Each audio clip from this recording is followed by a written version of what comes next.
Alhamdulillah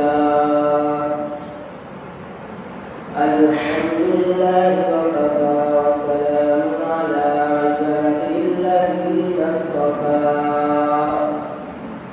Amma ba'du fa'udhu billahi minasy syaithanir rajim. Bismillahirrahmanirrahim. Ya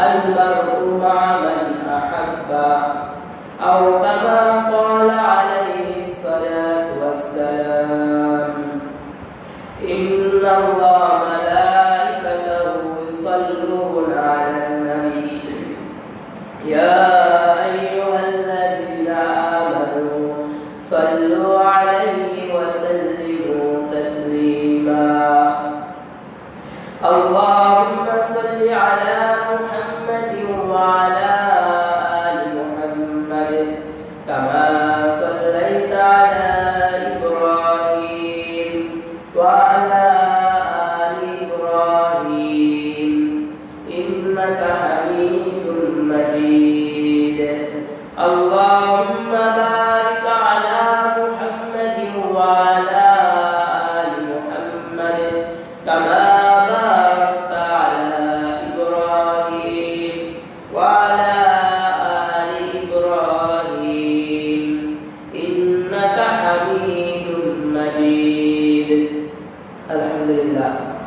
মহান আল্লাহ পাক রব্বুল আলামিনের দরবারে লাখ কোটি শুকরিয়া যে আল্লাহ পাক রব্বুল আলামিন আপনাকে আমাকে প্রতি সপ্তাহের মতো আল্লাহর মসজিদে জুমার নামাজের উদ্দেশ্যে আসা এবং বসার তৌফিক দান করেছেন সেই বিশ্ব মালিক বিশ্ব প্রতিপালকের দরবারে শুকরিয়া আদায় করি বলি আলহামদুলিল্লাহ। সম্মানিত হাজিরিন, মানুষ দুনিয়াতে আসছে, মরার আগ পর্যন্ত আমাদের পাশে একটা জিনিস থাকে, বন্ধু নামক একটা জিনিস থাকে, একটা সঙ্গী থাকে, সাথী থাকে। আসলে বন্ধুটা এমন একটা জিনিস, এমন একটা বস্তু, বলা হয় এমন কিছু কথা থাকে মা জানে না, বাবা জানে না, ঘরের স্ত্রী যে সব কিছু জানে সেও জানে না, কিন্তু বন্ধু জানে। বন্ধুটা এমন একটা মায়া, এমন একটা মহব্বতের জিনিস।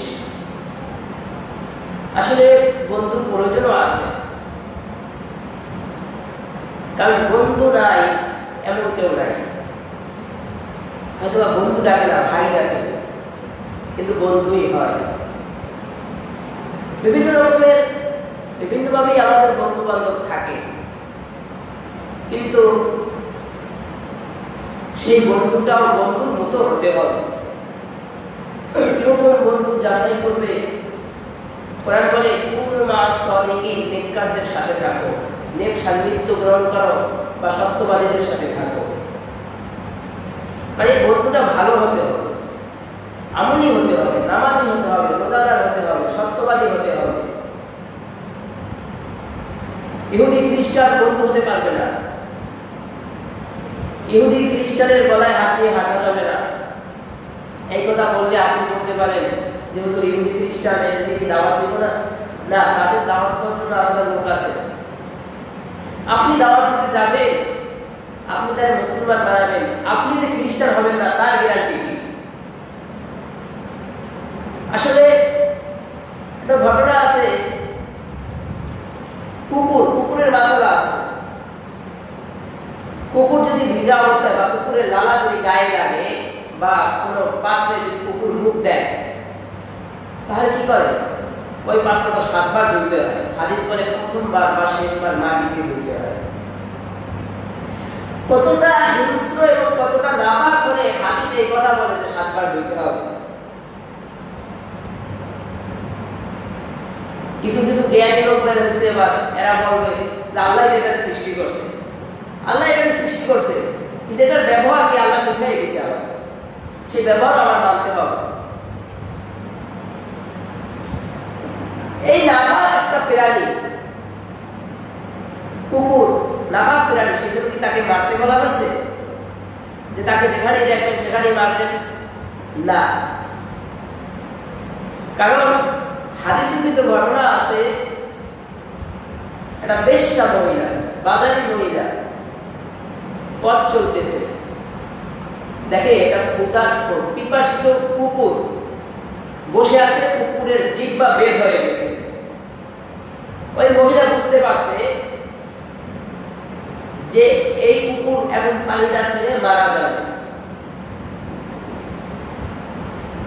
মহিলার সাথে কিছু নাই, মহিলার সাথে কোনো কিছু নাই, তো মহিলা এইটা দিয়ে পানি তুলে কোনো পাত্র দিয়ে পানি তুলে খাওয়াবে। মহিলার সাথে সাথে নিজের পায়ের মোজা খুলে ফেলল, নিজের গায়ের উড়নি ছিঁড়া উড়নাটাকে রশি বানাইল। আপনারা যে মোজা, এই মোজা না, চামড়ার মোজা, আগে তো সবাই চামড়ার মোজাই ব্যবহার করত। নিজের গায়ের উড়নি ছিঁড়া রশি বানাইয়া, নিজের পায়ের মোজাটাকে বালতি বানাইয়া, মোজাটা নিজের উড়নি দিয়া মোজা বাইন্দা কূপ থেকে পানি উঠাইয়া কুকুরটাকে পান করাইছে। এই যে সামান্য একটুখানি পানি পান করাইছে আর কুকুরটা চলে গেছে। বলা হয় একটা বেশ্যা মহিলা ছিল, জেলাকারী বাজারি মহিলা ছিল, সাথে সাথে মহিলাটাকে আল্লাহ জান্নাতি বানায় দিয়েছে। কিন্তু কেন? কুকুরকে পানি পান করাইছে, কুকুরটা পিপাসিত ছিল, কুকুরের তৃষ্ণা মিটে গেছে। অথচ কুকুর কি এটা নাপাক প্রাণী? কুকুরের এই কুকুর ঘরে রাখলে ঘরে রহমতের ফেরেশতা প্রবেশ করে না। আমাদের তো ইদানিং এমন যুগ আছে, দেখা যায় কুকুর শুধু ঘরে না, নিজের কোলে নিয়ে রাখে, কুকুরের চাটতে থাকে সারাদিন। এটা আমি নিজের চোখেও দেখছি। এই আমার শুধু নামাজও পড়ে এমন লোক আছে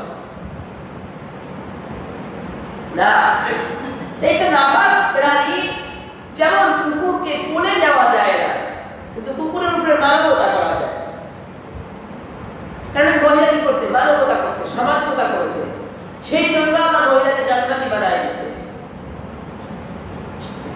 যেমন কুকুরটা নাপাক প্রাণী, কোলে নেওয়া যায় না, কুকুরকে মানবতা দেখানো যায়। এটা দ্বারা আমি তাদেরকে কুকুর বলি।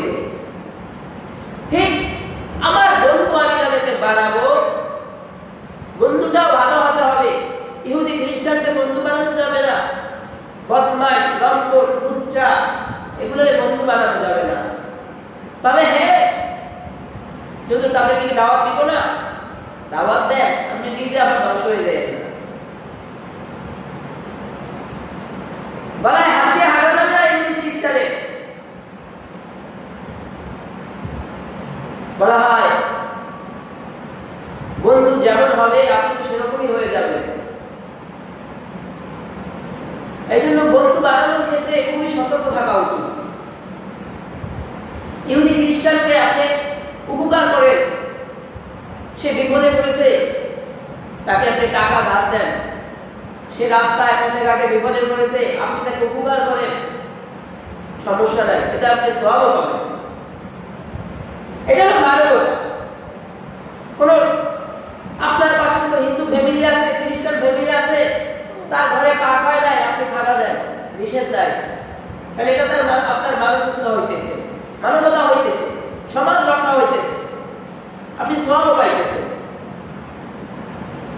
কিন্তু সেই জন্য এই নয় যে তার সাথে আমার গলা ধরে হাঁটতে হবে, এটা নিষেধ আছে।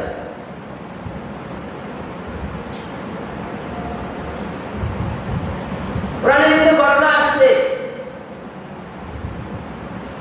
বলা হয় আবু উকবা একটা মুশরিক ছিল, কাফের ছিল, নেতা ছিল, আবু জাহেলের মতো একটা নেতা ছিল। আবু উকবা একটা মুশরিক নেতা ছিল, কিন্তু আবু উকবার একটা গুণ ছিল, আবু উকবা যখন দূরে ব্যবসা করতে যেত তার নিয়ম ছিল সে যখন আবার মক্কায় ফিরত, তার বাড়িতে যখন আসতো তখন ভালো মানুষদেরকে দাওয়াত দিয়ে খানা খাওয়াইতেন। ঠিক এইবারও প্রতিবারের মতো ব্যবসা করতে গেলেন। ব্যবসা করতে যাওয়ার সময় নিয়োগ করে গেছে এবার যদি ব্যবসায় লাভবান হই, এবার এসে মক্কায় যদি সব থেকে ভালো মানুষ তাকে খানা খাওয়াবো। ব্যবসা করতে চলে গেল, ব্যবসায় প্রচুর পরিমাণ লাভ হইল। এবার মক্কায় এসে ভালো মানুষ খুঁজে নবী মুহাম্মদুর রাসূলুল্লাহর জামানায় মুহাম্মদুর রাসূলুল্লাহ সাল্লাল্লাহু আলাইহি ওয়াসাল্লাম থেকে আর কে ভালো মানুষ হতে পারে? একটা ইহুদি মুশরিক এই মুহাম্মদ সাল্লাল্লাহু আলাইহি ওয়াসাল্লামকে দাওয়াত দিল। আমরা তো ভালো মানুষকে খানা খাওয়াইতে চাই না, কিন্তু এই আবু হুব্বা মুশরিক এ ভালো মানুষ খোঁজে। ইহুদি মানে একজন মুশরিক, মুশরিক মানে কি হবে? তার এই বিশ্বাস আছে মুহাম্মদ ছাড়া ভালো মানুষ আর কেউ নাই।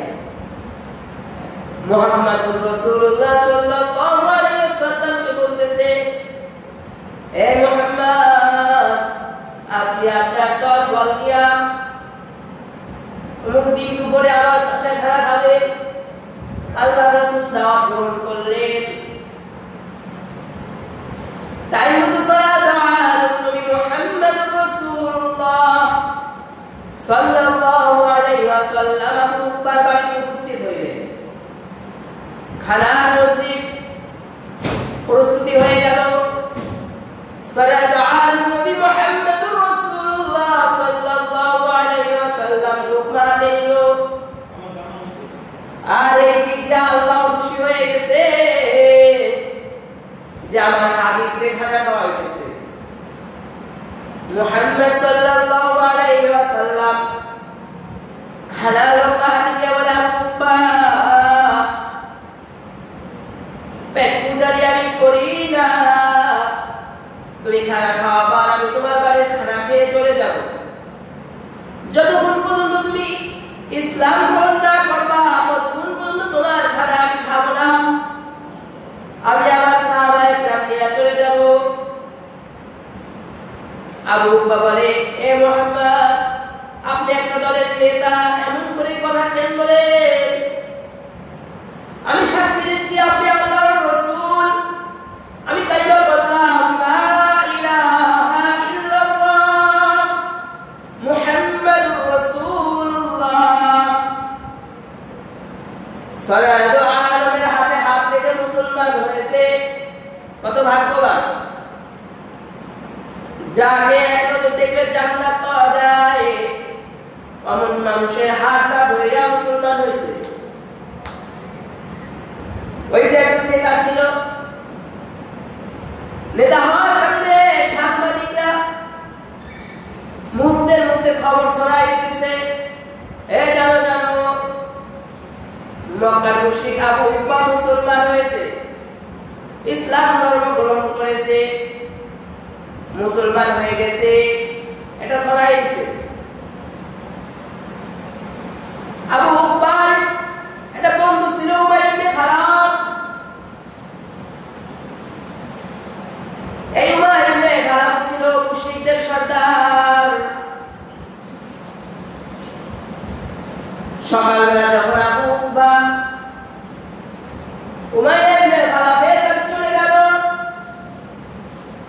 বন্ধুর সাথে দেখা করতে গেছে, তখন উমাইয়া ইবনে খালাফ বলতেছে, এই তুমি মুসলমান হইছো, আমারে বলিও না, আর তোর সাথে আমার কোনো বন্ধুত্ব নাই, তুমি আর কোনো রাজত্ব পাবা না। এতদিন নেতা ছিল না, নেতাগিরি শেষ। বলে আর কোনো রাজত্ব আমাদের সাথে তো আর হবে না, কারণ তুমি মুহাম্মদের ধর্ম গ্রহণ করেছো, তোমার সাথে আমার আর কোনো সম্পর্ক নাই, তুমি আমার কাছে আসবে না, তোমার সাথে বন্ধুত্ব শেষ। তখন আবু হুব্বা বলতেছে, উমাইয়া ইবনে খালাফকে জানেন? উমাইয়া ইবনে খালাফ এত বড় জালেম যে বেলাল রাদিয়াল্লাহু আনহু ইসলাম ধর্ম গ্রহণ করার কারণে হযরত বেলাল রাদিয়াল্লাহু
মুহাম্মদ তার দল নিয়ে চলে গেছে, আমার কথা খায় নাই, আমি অপমান হব।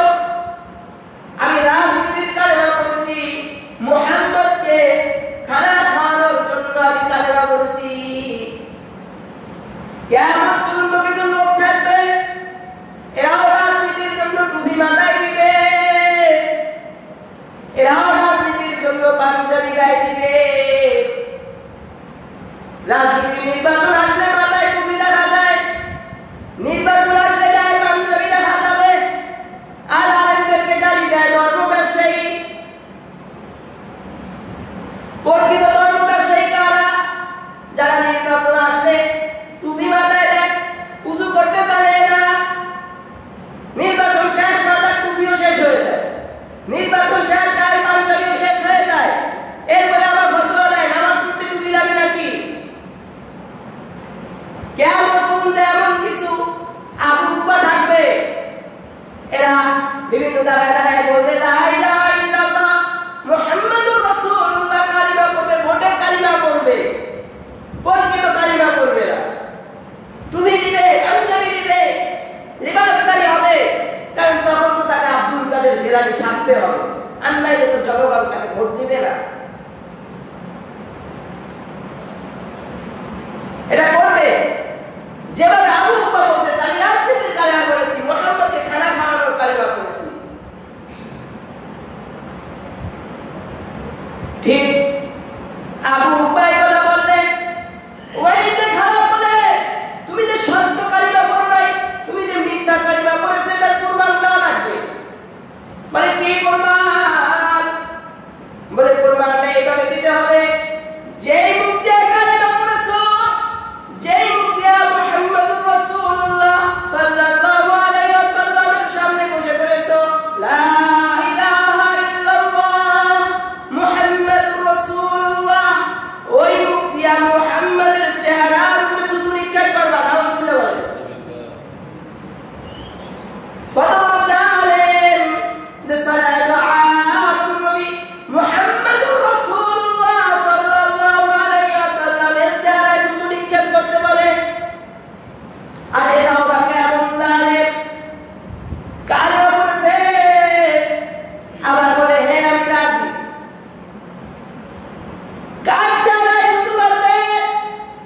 জানে কার চেহারায় থুতু মারবে? যে চেহারাটা কোনো উম্মত যদি এখনো ঘুমের পরে স্বপ্ন দেখে, তার জন্য জান্নাত ওয়াজিব হয়ে যায়, জাহান্নাম হারাম হয়ে যায়, ওই চেহারায় থুতু মারতে বলে। চাঁদের টুকরা চেহারায় থুতু মারার আরেক দিনে যায় রাজি হয়ে যায় থুতু মারার জন্য। এমন এক চেহারায় থুতু মারতে বলছে, ক্ষুধার্ত সাহাবী সালাতু আলান নবী মুহাম্মদুর রাসূলুল্লাহ সাল্লাল্লাহু আলাইহি ওয়াসাল্লামের সামনে বসেছিল। বলে কি রে, তোমরা ক্ষুধা ছিল, খাবি নাই? বলে খোদার কসম, নবীর সামনে যখন বসছি তখনই আমার ক্ষুধা মিটে গেছে। যার চেহারা দেখলে ক্ষুধা মিটে যায়, যার ঘাম থেকে সুঘ্রাণ বের হয়, এমন একজন নবী রাত্রে প্রস্রাবের হাত ছেড়ে প্রস্রাবটা একটা পাত্রে রাখা দিছে। সাহাবী উম্মে আয়মান রাত্রে পানির পিপাসায় প্রস্রাব হয়ে ফেলাইছে। উম্মে আয়মান সাহাবী প্রস্রাব হয়ে ফেলাইছে। সাইয়েদুল আলম নবী মুহাম্মদুর রাসূলুল্লাহ সাল্লাল্লাহু আলাইহি ওয়াসাল্লাম সকালবেলা ঘুম থেকে উঠে বলে, আয়মান ওইখানে পাত্রে প্রস্রাব আছে, ওটা ফেলাই দাও। আর উম্মে আয়মান রাদিয়াল্লাহু আনহা বলে, আল্লাহ রাসূল ওটা কি সত্যিই প্রস্রাব? আল্লাহ রাসূল বলে, আমি তোমাকে মিথ্যা বলি, ওটা তো প্রস্রাবই ছিল। তবে কি প্রস্রাবই ছিল? বলে হ্যাঁ আল্লাহ রাসূল, ওটা তো আমি রাত্রে পানি পিপাসায় পান করে ফেলেছি। তবে হ্যাঁ দুনিয়ার পানি খেয়েছি তো, কিন্তু রাত্রে আপনার প্রস্রাব তোমার যে স্বাদ পেয়েছি, দুনিয়ার পানি তো স্বাদ কোনো সময় আমি পাই নাই। সাইয়েদুল আলম বলে, এ উম্মে আয়মান, তোমার পেটে আর কোনো সময় পীড়ার রোগ হবে না।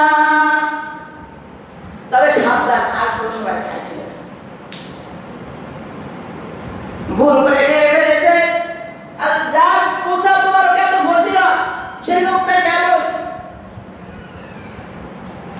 যে জায়গাটা বর্তমানে উম্মতরাও যদি রাত্রি ঘুমের ভিতরে দেখে তার জন্য জান্নাতের দরজা খুলে যাবে, জাহান্নামের দরজা বন্ধ হয়ে যাবে। যার পরে তুমি যদি সত্যি কালেমা না পড়ে থাকো, যে মুখ দিয়া কালেমা পড়েছো ওই মুখ দিয়া মুহাম্মাদের চেহারায় থুতু মারবা। যদি মারতে পারো তাহলে বুঝতো তুমি কালেমাটা পড়েছো, রাজনীতির কালেমা পড়েছো। জালেম তো রাজি হয়ে গেছে, সে রাজি হইয়া তার সঙ্গপাঙ্গ দল নিয়ে যাইতেছে, সঙ্গপাঙ্গ নিয়ে যাইতেছে মুহাম্মাদের চেহারায় থুতু মারবে। সারাদু আলম দারুন্নাতে বসা দূর থেকে দেখতেছে কালকে ইসলাম গ্রহণ করেছে, সাহাবীরা আসতেছে, দল নিয়ে আসতেছে। আল্লাহ রাসূল বলছে নিজে মুসলমান হয়েছে, নিজের দলকেও মুসলমান বানানোর জন্য বুঝি নিয়ে আসতেছে। সাইয়েদ আলম নবী মুহাম্মদুর রাসূলুল্লাহ সাল্লাল্লাহু আলাইহি ওয়াসাল্লাম সাহাবীর খাতিরে, সাহাবীর সম্মানে নিজে দাঁড়ায় গেছে। আকবর সাইয়েদ আলম হাসি দিয়ে কথা বলতেছে। কতটা ভাগ্য যে আল্লাহ রাসূল হাসি দিয়ে কথা বলতেছে, আল্লাহ রাসূল হাসি দিয়ে সালাম দিতেছে, কিন্তু তোর মোহাব্বত নিয়ে আসে নাই, ও তো সাইয়েদ আলমের দরবারে দুশমনী নিয়ে আসছে। যখনই আল্লাহ রাসূলের সামনাসামনি হয়েছে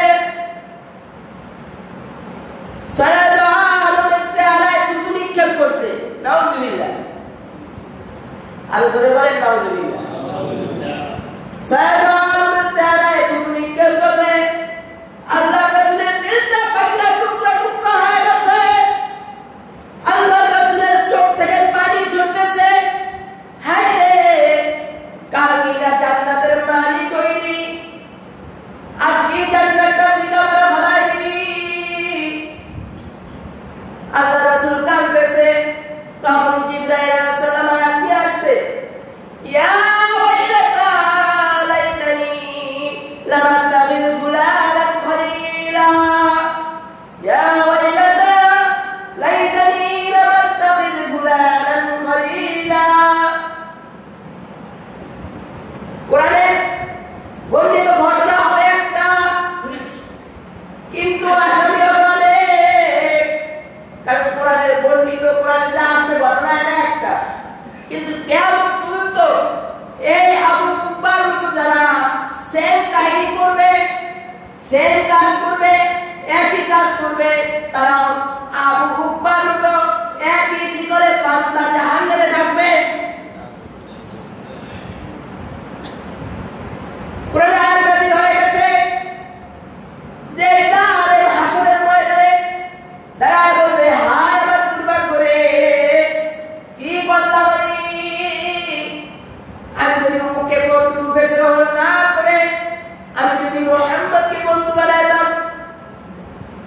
নির্দিষ্ট করে দেয় নাই ফুলান, এখানে উমুক শব্দ ব্যবহার করা হয়েছে, কিন্তু আবু উকবা বলবে আমি যদি উমাইর ইবনে খালাফকে বন্ধু না বানায়া আমি যদি মুহাম্মদকে বন্ধু বানাইতাম তাহলে তো আজ আমার এই কঠিন দিন দেখতে হতো না। হায় আমার দুর্ভাগ্য, হায় আমার আফসোস, এটা বলবে আর নিজের হাতের বস্তু নিজে নিজে সিরা সিরা খাইবে, নিজের হাতের বস্তু নিজে ছিঁড়বে, নিজের দাঁত দিয়া ছিঁড়বে আর বলবে, হায় আমার দুর্ভাগ্য রে, আমি যদি উমুকে বন্ধু না বানাইতাম। এই কথা বললে বলবে ইহুদি খ্রিস্টানের দাওয়াত দেওয়ার দরকার নাই, অবশ্যই দাওয়াত দেওয়ার দরকার আছে, তবে দাওয়াত দেওয়ার মতো আপনি যে তাকে দাওয়াত দিবেন সেও আপনার মতো যুক্তির পোটলা নিয়ে বসে আছে। দাওয়াত দেওয়া যাদের কাজ তারা দাওয়াত দিতেছে, আপনি আমি ইহুদি খ্রিস্টানকে দাওয়াত দেওয়ার যোগ্যতা রাখি না। এই আবু উকবা ইবনে মুইত, আবু উকবা ইবনে মুইত যে জাহান্নামে যাবে, আলেমদের কোমরে যারা রশি বাঁধছে না একই কাতারে থাকবে, আলেমদেরকে জেলখানায় নিয়ে আতুরি দিয়ে পিঠায় আটক করে একই জাহান্নামে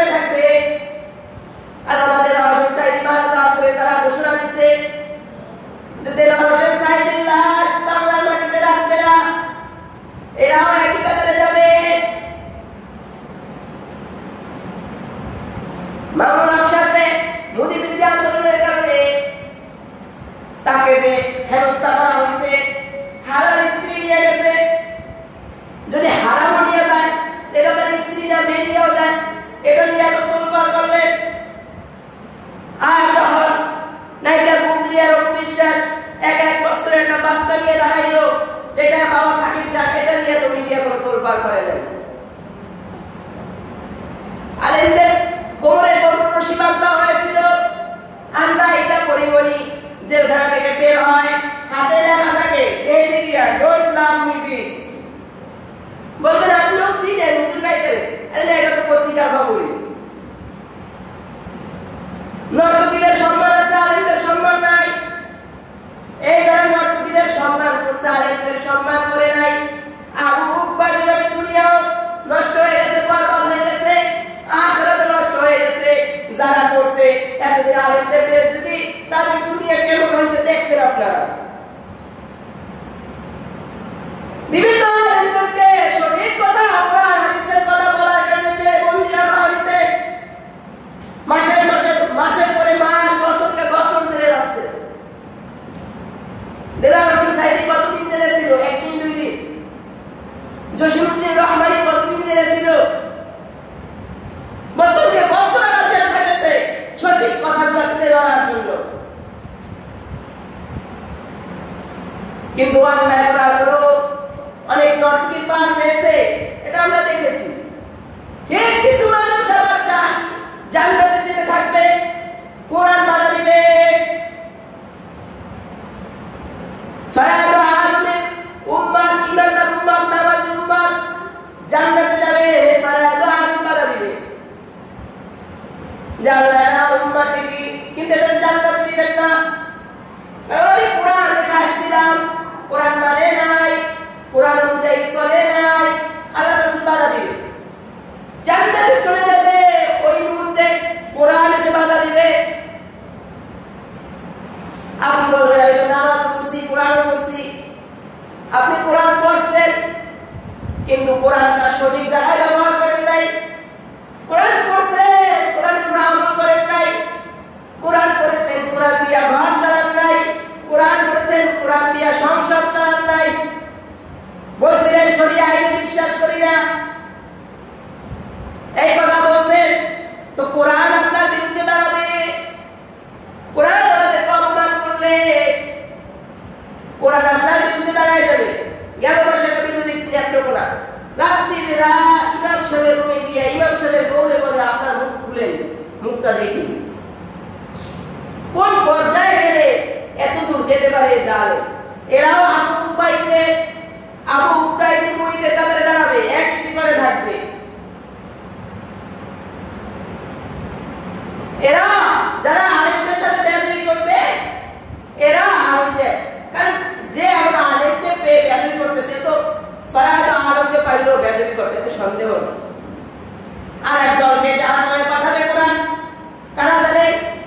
তারা কোরআন হাদিসের সঠিক কথাগুলো যখন ইমাম সাহেব বলে, সঠিক কথা বলছে, ওটাকে খোঁচাখুচি করে প্রশ্ন বাইর করে।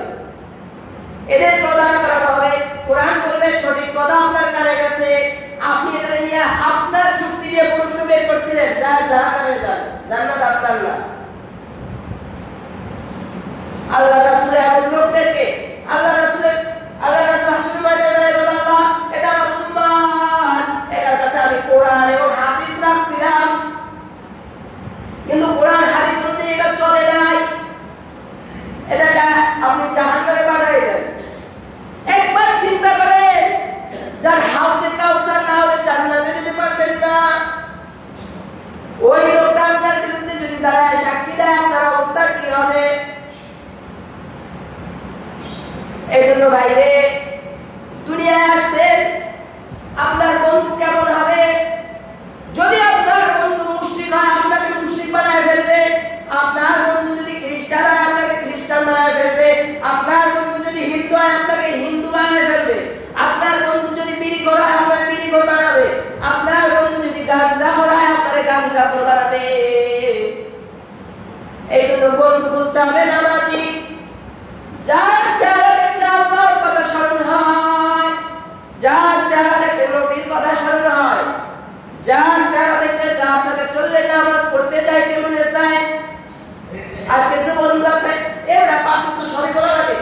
কিছু না বলে কিছু হইবে না, এখানে ঘুরে আয়।